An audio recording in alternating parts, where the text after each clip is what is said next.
Learning doesn't stop as you get older. That's why Lifelong Learning Niagara began researching new educational opportunities for seniors with the help of a grant from the Ontario Trillium Foundation. We're a nonprofit organization, so we didn't have any funds to work with. We are putting on programs, but basically just charging a minimum amount to get people to come out and pay for the hall rental and the speakers. But we needed a grant in order to really broaden out this project throughout Niagara. To do that, we needed to develop a website. We needed to hire a coordinator who would go around to the different community centers and talk about what we're doing and get them interested in our project. So the funding is really there to pay for that activity. So a lot of it is, wages for a coordinator. The website's already done. In some of the centers, they don't have internet, or they may not have the equipment, so that's going to fund that as well. For those who don't know about Lifelong Learning Niagara, what exactly do you guys do? Basically, we're providing educational programs for adults. We say 50 plus, mostly senior retirees who are what they call the third age. So the third age is when you already stopped working, you're retired, but you still want to be active, you still want to be learning, getting involved, connecting with other seniors, and joining other organizations. So this is a great opportunity to connect and learn at the same time. What is the importance of this grant? This grant is important because it'll enable people in their senior years to continue to receive education in a variety of ways. Very often there are barriers to people in their senior years. Some of them are distance, some of them no longer drive, some of them are economic barriers.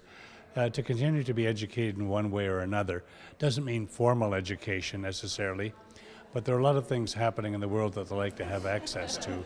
Seniors want to continue to be engaged. They have a lot to offer a community, and having an organization such as this take on this responsibility is going to be very valuable. Brock University is going to be providing some research.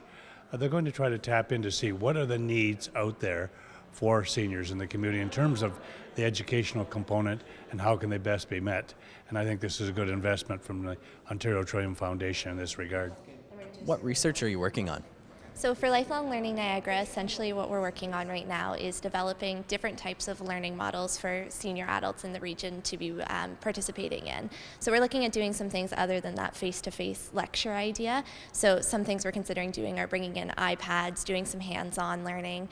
My experience is typically with younger students. I come from an education field, so kind of bringing in that hands-on idea that kids and younger people usually thrive on, and seeing if it works just as well with senior audiences. We want to see the different types of ways that we can engage adults in learning. We're just starting on our research. We've identified 4 locations already in the Niagara region who want to participate in our educational programs, and we're going to bring some programs to their location. In some cases, we'll bring them in with video conferencing sessions, so they can live stream our programs, which starts actually next week. Next Wednesday, we start with our 6-week series, and we hope to involve some of the community centers with some of the programs. How can people join? We do have a membership. We sell membership $10 for a year. You become a member. You are invited to our social events that we put on. We have special recognition programs, and they get to participate in a lot of activities.